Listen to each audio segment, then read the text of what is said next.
नमस्कार, फाइटर समाचार में आपका स्वागत है। पेश आज 12 फरवरी सुबह 6 बजे राजस्थान की खास खबरें।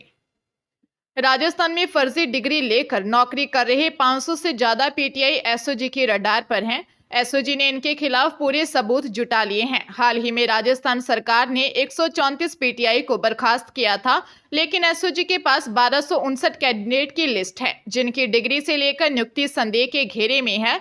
किसी की डिग्री फर्जी है तो कोई डमी कैंडिडेट बिठाकर नौकरी लगा है। एक कैंडिडेट के पास तो एक ही वर्ष में 3 अलग अलग सब्जेक्ट की फर्जी डिग्री मिली है, जिसका इस्तेमाल उसने अलग अलग भर्तियों में किया था। कैंडिडेट ने फर्जी डिग्रियां 8 राज्यों की 18 यूनिवर्सिटी से बैक डेट में 2 से 2.5 लाख रुपए में खरीदी थी। चौंकाने वाली बात यह है कि भर्ती में सिलेक्ट हुए 70% अभ्यर्थियों के पास भी इन्हें यूनिवर्सिटी की डिग्री मिली है। एसओजी ने पीटीआई भर्ती परीक्षा 2022 में चयनित 1259 अभ्यर्थियों का डेटा मिसमैच पाया है। दिल्ली के कपूरथला हाउस में पंजाब के मुख्यमंत्री भगवंत मान, उनके मंत्रियों और राज्य के आप विधायकों, सांसदों के साथ अरविंद केजरीवाल ने बैठक की। बैठक में मनीष सिसोदिया भी मौजूद रहे। केजरीवाल ने पंजाब के अपने नेताओं की यह बैठक पार्टी की राज्य इकाई में बढ़ते आंतरिक असंतोष की चर्चा के बीच बुलाई थी। पंजाब के मुख्यमंत्री भगवंत मान ने कपूरथला हाउस में हुई मीटिंग को लेकर मीडिया से बात की और बताया कि अरविंद केजरीवाल के साथ क्या बातचीत हुई। उन्होंने कहा कि आपकी पंजाब इकाई ने दिल्ली चुनाव के दौरान कड़ी मेहनत की थी। इसके लिए अरविंद केजरीवाल और मनीष सिसोदिया ने पंजाब के नेताओं को धन्यवाद दिया। पंजाब में हमारी सरकार लोगों के हित में बहुत सारे काम कर रही है, चाहे वह बिजली के क्षेत्र में हो, शिक्षा के क्षेत्र में, स्वास्थ्य और इंफ्रास्ट्रक्चर के क्षेत्र में हो। हमें इन कार्यों को और गति देनी है। हम ऐसा पंजाब मॉडल बनाएंगे जिसे पूरा देश देखेगा। चूरू जिले में कार और ट्रॉले की भिड़ंत में सरकारी अकाउंट्स ऑफिसर सहित 3 भाइयों की मौत हो गई। हादसा रतनगढ़ थाना इलाके में मेगा हाईवे पर लद्दासर गांव के पास हुआ। मृतक रतनगढ़ में सगाई समारोह में शामिल होकर सरदारशहर लौट रहे थे।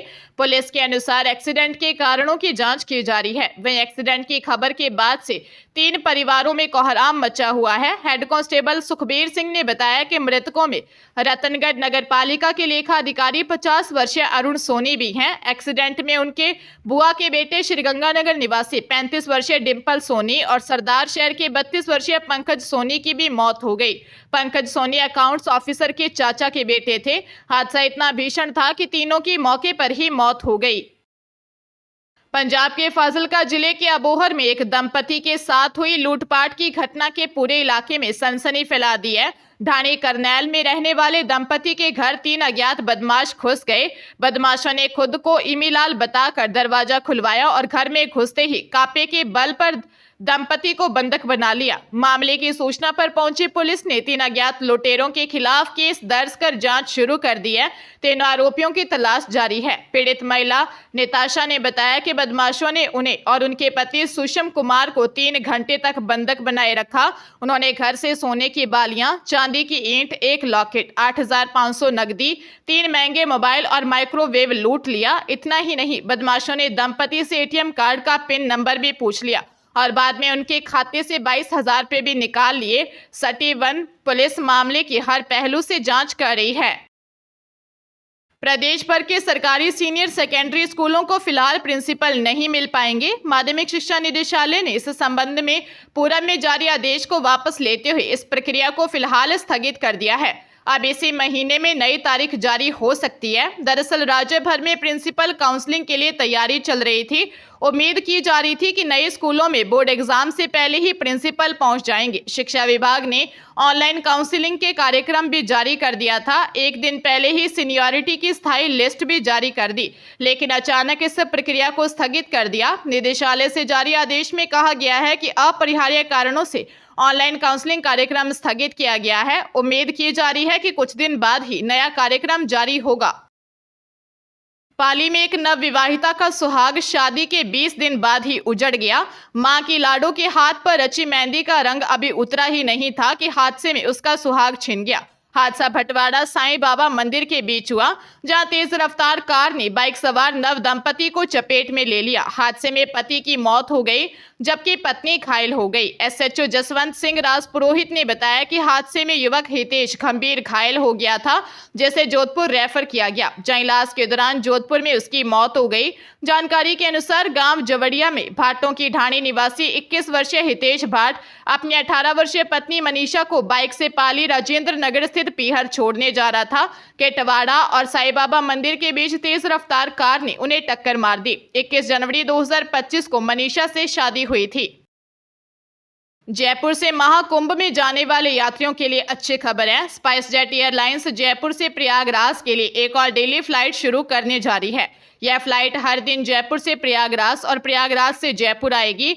ऐसे में अब महाकुंभ जाने वाले यात्रियों को जयपुर से प्रयागराज जाने के लिए 4 फ्लाइट का विकल्प मिल सकेगा। प्रवक्ता ने बताया कि महाकुंभ जाने वाले श्रद्धालुओं के लिए जयपुर से प्रयागराज के लिए एक और सीधी फ्लाइट शुरू हो रही है। फ्लाइट 28 फरवरी तक संचालित होगी, जो हर दिन शाम 5:05 पर जयपुर से प्रयागराज के लिए रवाना होगी। 2 घंटे में अपना सफर पूरा कर शाम 7 बजे प्रयागराज पहुंचेगी। इस तरह हर दिन प्रयागराज से 28 फरवरी तक संचालित होगी, जो हर दिन शाम 7:25 पर प्रयागराज से रवाना होगी। यह फ्लाइट 1 घंटे 45 मिनट में अपना सफर पूरा कर 9:10 पर जयपुर पहुंचेगी। यह दोनों डेली फ्लाइट होंगी। कोटा जिले में रेलवे में डमी कैंडिडेट बिठाकर फर्जी तरीके से नौकरी पाने के मामले में मंडल के 3 कार्मिक सस्पेंड चल रहे हैं। मामले में सीबीआई ने भी मामला दर्ज किया है। सीबीआई की जांच चल रही है। इसी बीच कोटा डीआरएम अनिल कालरा ने कहा कि जांच के दौरान और भी नाम सामने आएंगे तो कार्रवाई होगी। अनिल कालरा ने कहा कि हमारे नोटिस में जितनी चीज आई है उसके बाद हमने कार्रवाई की। जिनके बारे में शिकायत आई थी उन कैंडिडेट को सस्पेंड कर दिया था। उनके खिलाफ नियमानुसार कार्रवाई चल रही है। जैसे रिपोर्ट आएगी उसके आधार पर आगे एक्शन लेंगे। हमारी प्रक्रिया समय पर चल रही है। 3 लोगों के नाम सामने आए हैं। इसमें सपना मीणा कैरिस एंड वैगन विभाग हेल्पर, आशा मीणा सोगरिया में पॉइंटमैन, राजेंद्र मीणा गार्ड हैं। तीनों पर अलग अलग स्टेज पर एक्शन चल रहा है।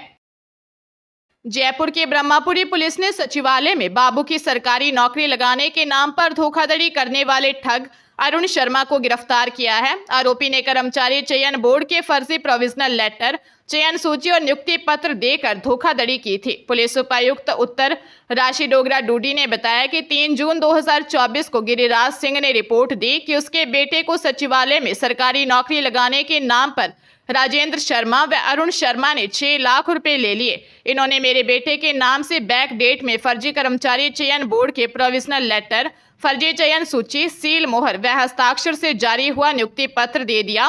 पुलिस ने जांच कर अरुण शर्मा निवासी कागदीवाड़ा ब्रह्मापुरी को गिरफ्तार कर लिया। अरुण शर्मा व उसके साथी राजेंद्र शर्मा ने नौकरी का झांसा देकर ठगी की थी। राजेंद्र शर्मा की तलाश जारी है। अजमेर के ग्रामीण क्षेत्र में 15 साल की नाबालिग को किडनैप कर गैंगरेप का मामला सामने आया है। पिता ने 2 आरोपियों पर बेटी को जान से मारने की कोशिश करने का भी आरोप लगाया है। पुष्कर पुलिस ने मुकदमा दर्ज कर जांच शुरू कर दी है। पुलिस के अनुसार पीड़ित पिता ने रिपोर्ट दी कि मेरी बेटी को 2 युवक घर से किडनैप कर जंगल में ले गए।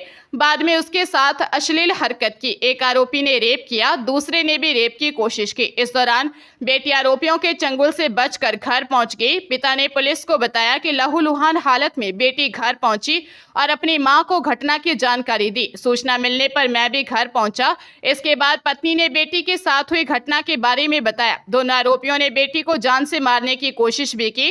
पुष्कर थाना पुलिस ने मुकदमा दर्ज कर जांच शुरू कर दी है। टोंक जिले की सोप थाना पुलिस ने एक साइबर ठग को गिरफ्तार किया है। आरोपी टेलीग्राम पर चैनल बनाकर लोगों को रुपए डबल करने का झांसा देता था। पुलिस ने उसके पास से 1 मोबाइल और 2 सिम कार्ड बरामद किए हैं। वृत्ताधिकारी रघुवीर सिंह भाटी ने बताया कि सोप थाना क्षेत्र में साइबर ठगी की शिकायतें मिल रही थी। एसपी के निर्देशन में साइबर अपराधियों की धरपकड़ शुरू की गई। साइबर सेल की मदद से तकनीकी जांच की गई। मुखबिर की सूचना पर थाना पुलिस ने दिल्ली बंबई 8 लेन हाईवे के पास रघुनाथपुरा गांव में दबिश देकर यहां से 26 वर्षीय चेतराम मीणा निवासी रघुनाथपुरा को गिरफ्तार किया। आरोपी टेलीग्राम पर चैनल बनाकर लोगों को ट्रेंडिंग और रुपए डबल करने का लालच देता था। अलग अलग तरीकों से साइबर ठगी कर बैंक खातों से लाखों रुपए हड़प चुका है।